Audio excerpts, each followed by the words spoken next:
Menurut pejabat oposisi Kanada dan para ahli, sebanyak 1.000 mantan anggota Korps Garda Revolusi Islam Iran atau IRGC bisa saja tersebar di seluruh negeri, yang berpotensi menjadi ancaman tidak hanya bagi Kanada, tetapi juga bagi Amerika Serikat. Kekhawatirannya adalah beberapa dari individu ini masuk melalui jalur suaka atau celah imigrasi, sehingga sulit untuk dilacak atau dideportasi. Hal ini muncul seiring dengan peringatan intelijen yang menunjukkan bahwa Iran mungkin telah mengeluarkan apa yang disebut sebagai pemicu operasional yang berpotensi mengaktifkan jaringan sel tidur di luar negeri setelah dimulainya perang dengan Amerika Serikat dan Israel. Pihak berwenang Kanada mengatakan bahwa angka-angka ini belum sepenuhnya terbukti. Namun perdebatan kini semakin memanas mengenai apakah upaya yang dilakukan sudah cukup untuk mengatasi risiko ini. Dan sekarang bersama kita dari Ottawa adalah Direktur Institut McDonald Laurier, Casey Babb. Jadi untuk memulai, seberapa kredibelkah perkiraan ini? Dan apa yang sebenarnya kita ketahui tentang keberadaan individu yang terkait dengan IRGC di Kanada? Ya, pertama-tama terima kasih sudah mengundang saya. Lihat berulang kali, dan saya menulis tentang hal ini di Free Press pada bulan Desember lalu. Saya mendengar dari orang-orang yang sangat kredibel, dari jurnalis, dari para ahli yang telah mempelajari Iran hampir sepanjang karir mereka, dari para cendekiawan, dari pakar keamanan nasional, bahwa ada ratusan mantan pejabat Iran, pejabat tinggi di Kanada, beberapa di antaranya terkait dengan militer, beberapa di antaranya terkait dengan program nuklir negara itu. Bahkan ada individu di sini yang sangat terkait dengan mantan pemimpin tertinggi. Jadi ini adalah masalah yang sangat nyata di sini. Orang-orang mulai menyadari hal ini, tetapi komunitas Iran di sini yang banyak di antaranya telah menjadi korban rezim itu, benar-benar merasakan masalah ini dengan sangat intens.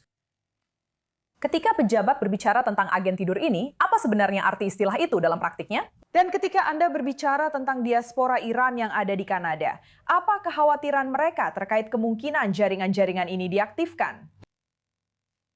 Ya, mengenai masalah agen tidur atau jaringan agen tidur, itu masih agak belum jelas pada saat ini. Kami telah melihat banyak kasus di Kanada, penembakan di sinagoga, penembakan di konsulat AS Serikat di Toronto, individu-individu yang menjadi target karena telah berbicara, para pembangkang yang telah bersuara menentang rezim. Jadi begitulah, sekarang apakah itu bisa disebut sebagai sel tidur atau agen tidur, itu benar-benar sulit untuk dikatakan. Tapi kita tahu dan Badan Keamanan serta Intelijen Kanada, badan mata-mata utama kita, SESIS, telah secara terbuka mengatakan bahwa mereka telah menggagalkan serangan yang berpotensi mematikan yang berasal dari Iran terhadap individu di Kanada. Dan bahwa mereka benar-benar harus mengalihkan sumber daya dan beralih fokus untuk menghentikan ancaman-ancaman tersebut. Jadi ini adalah masalah yang sangat serius.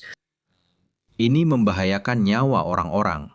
Dan seperti yang Anda sebutkan, diaspora, mereka merasa takut. Mereka tersinggung tentu saja, dan mereka tidak ingin orang-orang ini tinggal di sebelah mereka. Tapi menurut saya pada dasarnya banyak dari orang-orang yang sudah saya ajak bicara, yang merupakan orang-orang hebat yang datang ke Kanada untuk membuat negara ini menjadi tempat yang lebih baik dan membangun kehidupan yang lebih baik untuk diri mereka sendiri dan keluarga mereka, mereka merasa takut. Saya ingin membahas tentang respons umum masyarakat Kanada terhadap laporan-laporan ini. Apakah ada kekhawatiran yang meluas atau ini bukan masalah besar?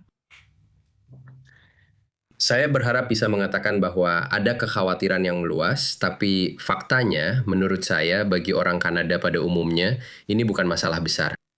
Dan pada dasarnya saya pikir ini adalah bagian dari masalah sosial yang lebih luas yang sedang terjadi di negara ini. Itu benar-benar ancaman yang sangat serius. Mungkin menurut saya bisa menganggapnya sebagai masalah paling serius yang sedang dihadapi negara ini saat ini.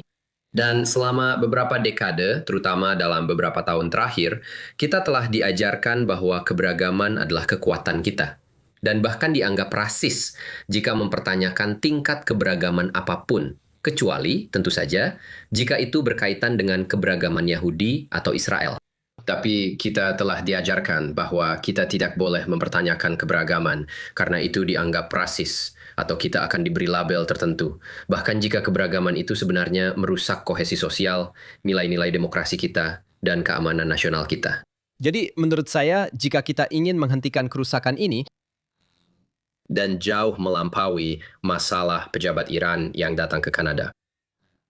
Kita harus sadar bahwa mentoleransi intoleransi pada akhirnya akan menghancurkan kita.